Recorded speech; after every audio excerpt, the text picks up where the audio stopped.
quite a long time in the music department, kind of tried on a couple different hats, and really kind of fell in love with the academic side of music. And that's part of why I'm presenting in this format today, which is not a normal student recital format, which I will be lecturing a little bit on each movement, and then I will play the movement, so you can kind of hear what I talked about, hopefully. And if you don't understand, well, then you still get to hear the music anyway, and I'm sure we will. So, I've been playing this piece for probably about 3 years, off and on, not necessarily as serious as it is now. And I don't know, I just love it. I love music from the classical era, and it's I don't know, it's kind of been something to go back to over and over again. So that's why I chose it for this time. It's also really hard, so I'm like, oh, why did I choose it? Whatever. So, anyway, so it was written by Mozart, Wolfgang Amadeus Mozart, who was born in 1756 and died in 1971, which are arbitrary dates. He died when he was 35, and by that time he had already had such an output, though. He had, yeah, I know, he was really young. He had already written many operas, masses, string quartets, quintets, and a lot of concertos. And there's about one for every wind instrument, kind of two for the flute, kind of. But he's a classical composer, and that means we just kind of put dates around it. It doesn't necessarily mean, because music's not created in a vacuum, but we say that classical music's from 1730 to 1820. And he would be underneath the patronage system. So basically, he always had to have someone paying him, to give him a salary to write music. And if he wasn't doing that, he'd have to have someone commission work.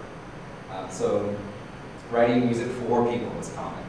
Very, very common. Not that to say that the music he wrote wasn't completely self-indulgent. I mean, Mozart definitely knew how to write for himself, but he definitely was writing to make money, because that's what you need money to live. So the Oboe Concerto, it's K314, and K is actually an index number by a man named Herschel, who went through all of Mozart's music and tried to chronologically organize it as best possible.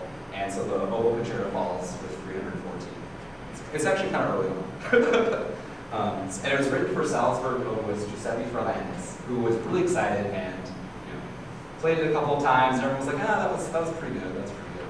And then actually Frederick Rahm would play it in France, I believe, and actually on his opening night when he played it, everyone loved it so much that they asked him to play it again. So, I mean, definitely was popularized by someone else than it was written for. And he called it his cheval de bataille, or war horse. The work went missing. After it kind of had a little heyday, the work went missing, and it's probably because Mozart only had a couple copies written down. But it corresponds almost exactly to the flute concerto in D major, almost up a step. The letters confirm, though, if we go back and we research, I'm not just making this up, that the Oboe Concerto existed before the flute concerto, because it's better. And another reason why that kind of is, I guess, valid point is because the flute concerto, the strings don't use their entire range. They don't use the low entire range, which is very unusual for Mozart to not use the full extended range of an instrument. And then also the flute didn't even go to its highest note that the concerto player would be playing that day. So it's kind of a little shit. It was found in 1920, actually. And the manuscript that was found is probably a copy. It wasn't the original. And the new manuscript cleaned up a reconstructed section of the third movement, because Mozart's handwriting, I don't know if you've ever looked at a score, is pretty splotchy at best. He writes it out once, but it's pretty splotchy. And there was a question in the third movement of what his actual intent was in a section. And Brahms would actually go back and reconstruct and try to figure out what he wanted. But when they found the Oboe Concerto, they found Mozart's true intent, which actually was a lot cooler, I think. And also helps to claim that the Oboe Concerto existed before the flute concerto.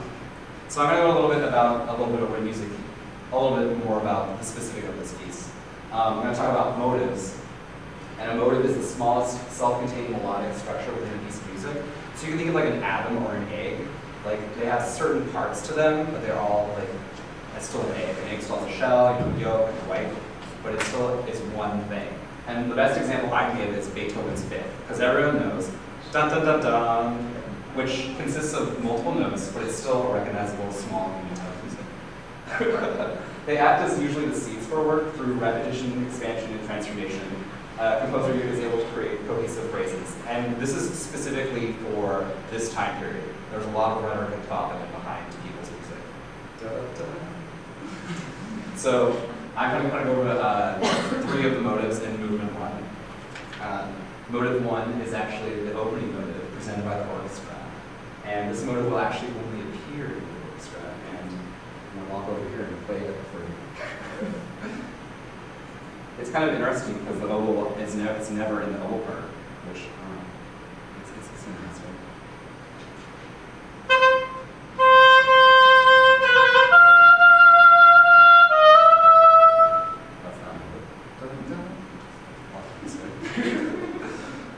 So motive 2, the orchestra announces motive 2, I would think is early actually, upon its termination of the first section.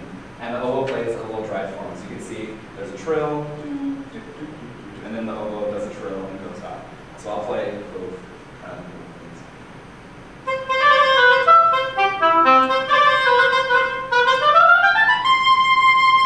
And what's really cute is that the oboe is holding this really high C. As you can see, the motive 1 comes in again underneath, which I really think is really cute. And this motive is actually found in both the oboe part and the orchestra part. They'll take turns going back and forth with it.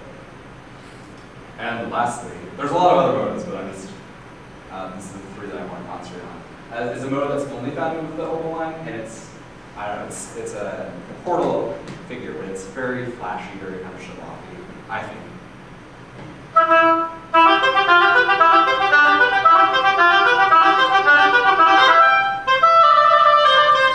And that will only appear in the oboe line.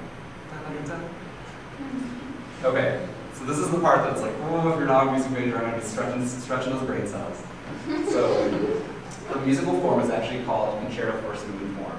And the traditional first layout would be a double exposition, which I'm going to try to go through it as succinctly as possible.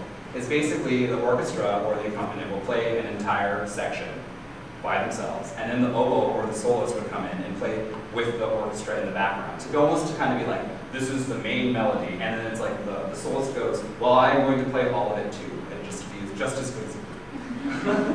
So that's why I have A and A prime. And then there's always a contrasting section, because we would get bored if we heard the same thing over and over again.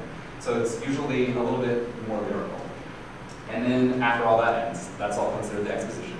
We move on to the big section of the development, which basically the composer takes the ideas and the motives and kind of develops them and sees kind of, it's the part where he relates to show off his full musical, or his or her full musical abilities. And then the recapitulation, which I remember the first year of music school being like, oh, I think that's where the word recap comes from. So, oh, I didn't know that. Basically, it repeats the A section again and the B section, so you can kind of remember what you heard. And then in this concerto, there will be a cadenza, which is My Time to Shine. The way Mozart deviates is he has an elaborated reply. The oboe line, when it comes in, it's going to be